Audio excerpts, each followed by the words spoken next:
Howdy folks, happy Sunday. Gorgeous fall day up in the mountains in my area, Taos Valley in New Mexico.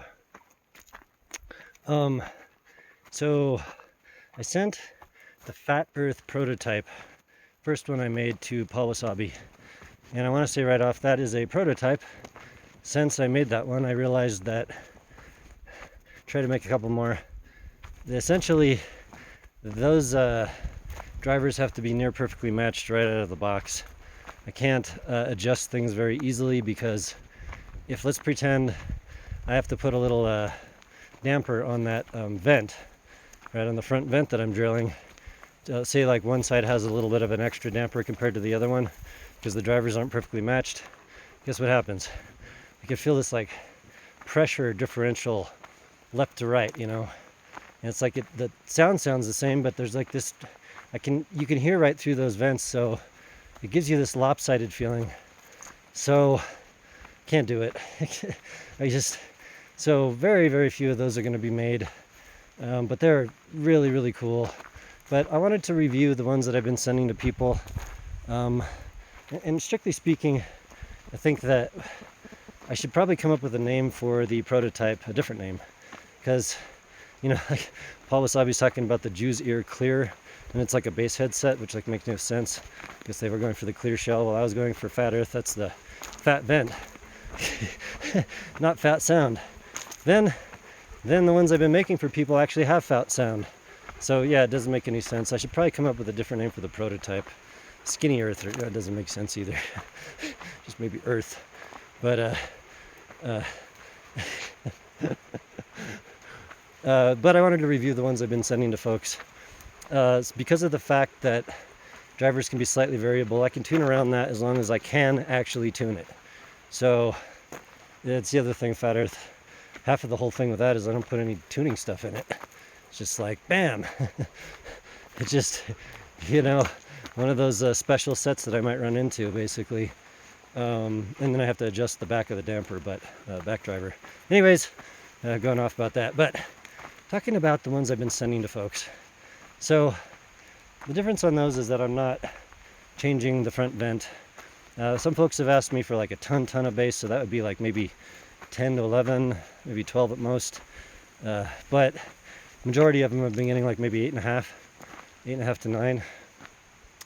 And here's the key thing. So, you know, the sub bass, and this is, you just call this a review. This is what I did. Sub bass is essentially not the focus of the bass shelf at all. And that's not because it's rolled off, it's because I'm going up in amplitude, and way before that we're adding in a ton of mid bass, right? So it's literally popping up, starting the bass shelf is starting to come up right after the dip in mids, like 800 hertz, so 800 to 1000 hertz, right in that area. So it just pops up, starts going up. But here's the key thing. Why this works, and I don't think people have caught this exactly yet, is because, well, for one thing, the planter driver is freaking amazing. It doesn't bloat easily. You can make it happen, but to do that, you have to start tuning with like a 10 or 12 decibel overall frequency the amplitude spread. So meaning that, you know, you have a 10 decibel bass shelf, you have a 10 decibel mid pinna gain area, and then whatever after. So I'm not doing that. Let's discount for just a moment the, say, 20 hertz range, because I feel like that's kind of an outlier area. But pretend that you look at my whole graph, you're going to see that we're within probably, I want to say, about 5 decibels. So then, if I added a quote-unquote ton of mid bass, and when I'm using a 5 decibel entire, you know, amplitude spread, then that a ton is only like 3 decibels extra of mid bass. And versus if I had, you know, a typical type of tuning, you add in a ton, quote-unquote, of mid bass, you're adding in 5 or 6, not 3. So just giving you an example that it's a flat tuning. That's why And the planner drivers absolutely adore this type of tuning. I realized that right away. The more you try and dip parts out and get real creative with, like I said, dipping shit or amping stuff up, then that's the less the driver really likes that, my opinion. So the entire idea here was to put as much meat as any kind of track that, well, at least I tried, would need. Come to find out after testing a bunch of people's music, which I had them send me, that my tastes are tame compared to some other folks. Jesus Christ, the mixing, holy shit, on a lot of that stuff. It's not the music so much. I can dig a lot of music, but mixing, I get OCD problems, man. I get pissed off. It's horrible, and then I have to like try to tune around it, which usually that means some V-shaping something, and I don't like doing that. That's the turd way of tuning around things. Anyways, going off. Let's talk about the mid-range on this. So, on the best flat earths, going to peak right around 2K, which is actually fairly forward. And the reason for that is because so much mid-bass, if I V it out, the vocals get a hollow quality, and with like a high-end texture that is off-putting, and high-end meaning like high frequency. So so I'm popping up at like 2K. I can help it. Some of them come out to 2.5, and I haven't quite figured out if that's like a driver thing or what, but both are pretty awesome. I adjust the 2.5 ones just a little bit differently in the bass area because that's what I do. And then based on that sort of thing, I go and I ask people, well, what the hell do you listen to? And I check those tracks out, and then I will give them or adjust a set that I think really does justice to their library, and it's like oftentimes I ask them to give me the worst that they can. That way, like, pretty much it's going to get better from there no matter what. So I dig on that. Holy Christ, there's a lot of these piles. And so having said that, how the mids happen, I love the mids on these drivers. Like, I don't know, I'm probably getting used to the drivers a lot, but other stuff right now sounds whack to me. A lot of it. Dynamic drivers tend to sound peaky. It's almost like the original Dark Magician doesn't really, but a little bit. Just like it's one of the least bad dynamic drivers for mid-range in terms of being like peaky. I mean, like a really high pin gain, shouty, a little bit shouty. So just the planner drivers, just god damn it, do they do a good job. You don't really even have to amp up the pin gain to get pin gain. It's like, it's an interesting effect. I think everybody kind of have realized that. Since some of my graphs have come out, it's like the Fat Glamdring that I tuned up for Goober. His review just cracks me up, man. It's like inverted frequency response. It's like, okay, cool, yeah. It's like I just flipped the entire world on in. But and yet, he enjoys it. I still managed to pull off a musical, enjoyable thing, going like extremely hard. It's all mid bass. There's no pinna gain. It's got flat pinna, totally out to the treble range. Just whack. But somehow, sounds sounds fun. Hey, Chaco. Oh, there she is. Jesus, I can't keep track of her up there. So, but in any case, that's the. I don't do that for most folks. I do put some pinna gain on that sucker to get some vocals. I should say some vocal focus, something like that. But I absolutely adore the mids on Fat Earth, and it's not because they're the center of attention. It's because it's like the vocals become another instrument in the mix. They don't pop out, and I just really like the effect. I can argue about how, some mixes do that.